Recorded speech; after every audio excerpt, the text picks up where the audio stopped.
আসসালামু আলাইকুম। সবাইকে ফিজিক্স প্লাস চ্যানেলটিতে স্বাগতম। তোমরা এখানে পেয়ে যাবা পদার্থবিজ্ঞানের গুরুত্বপূর্ণ প্রশ্নগুলোর সমাধান।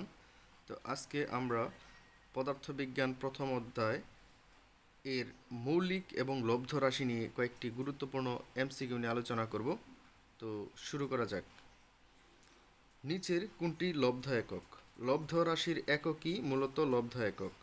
তো এখানে আমরা দেখব কেলভিন হচ্ছে তাপমাত্রার একক, যেটা হচ্ছে মৌলিক রাশি। অ্যাম্পিয়ার হচ্ছে বিদ্যুৎ প্রবাহের একক, যা মৌলিক রাশির একক। ক্যান্ডেলা, যেটা হচ্ছে দীপন তীব্রতার একক। তো তাপমাত্রা, বিদ্যুৎ প্রবাহ এবং দীপন তীব্রতা, এই তিনটি যেহেতু মৌলিক রাশি, তাই এই তিনটি হচ্ছে মৌলিক একক। তাই লব্ধ একক হচ্ছে ওহম। নিচের কোনটি নিচের লব্ধ রাশি কোনটি? মৌলিক রাশি বাদে যে রাশিগুলোই আসবে সবই লব্ধ রাশি। তো এখানে তড়িৎ প্রবাহ, যেটাকে আই দ্বারা প্রকাশ করি, এটা মৌলিক রাশি। তাপগতীয় তাপমাত্রা, যেটাকে টি অথবা থিটা দ্বারা প্রকাশ করি, এবং পদার্থের পরিমাণ মোল দ্বারা প্রকাশ করি, এই তিনটি হচ্ছে মৌলিক রাশি। তাহলে লব্ধ রাশি হচ্ছে তড়িৎ চার্জ। কোনটি লব্ধ রাশি? আমরা জানি সময়কে টি দ্বারা প্রকাশ করি, এটা হচ্ছে মৌলিক রাশি। ভরকে আমরা এম দ্বারা প্রকাশ করি, এটাও মৌলিক রাশি। তাপমাত্রা টি অথবা থিটা দ্বারা প্রকাশ করি, এটাও মৌলিক রাশি। তাহলে লব্ধ রাশি হচ্ছে কম্পাঙ্ক। নিচের কোনটি দৈর্ঘ্যের এসআই একক? এইখানে যে কয়টি দেওয়া আছে সবই হচ্ছে দৈর্ঘ্যের একক, কিন্তু এসআই একক, ইন্টারন্যাশনাল সিস্টেম অফ ইউনিট, হচ্ছে শুধু মিটার। নিচের কোনটি মৌলিক রাশি নয়? আমার ভর হচ্ছে মৌলিক রাশি, তো এটা সঠিক আনসার হবে না।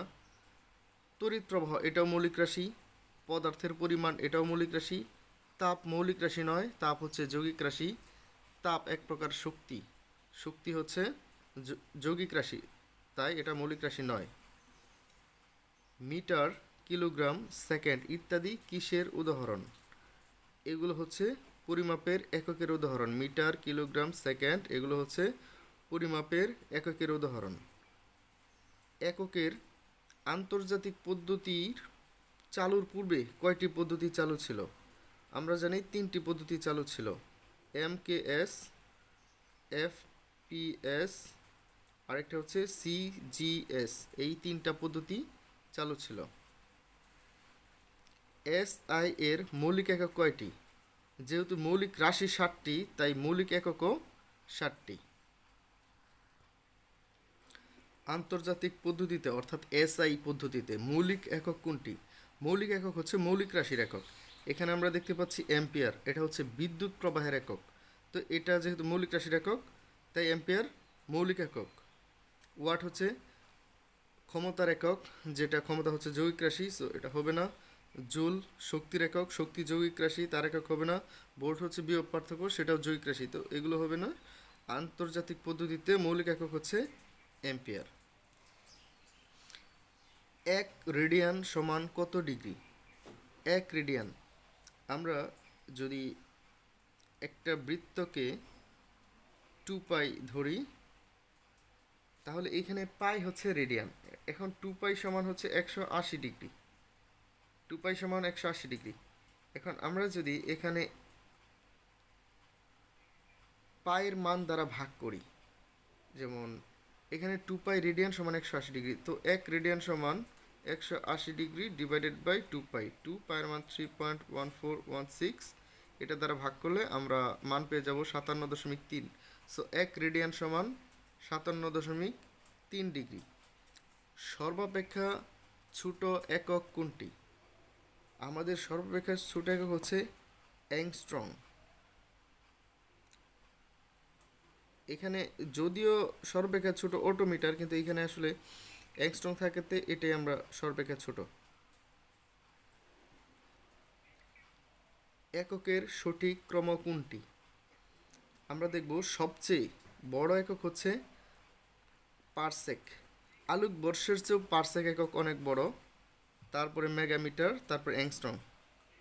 মেগা বলতে 10⁻⁻6 বোঝায়, 10⁻⁻6। অ্যাংস্ট্রং বলতে বোঝায় 10⁻⁻10 আলোক বছর বলতে তো এটা অনেক বড় একটা একক। এগুলো হচ্ছে ইনভার্স ফাংশনে, এটা অনেক বড়, তার যে পারসেক অনেক বড় একটা একক। পদার্থের পরিমাণের এসআই একক কোনটি? পদার্থের পরিমাণের এসআই একক হচ্ছে মোল। ভরের একক কিলোগ্রাম এবং ভরের একক পাউন্ড, কিন্তু এটা হচ্ছে এফ এফপিএস পদ্ধতিতে,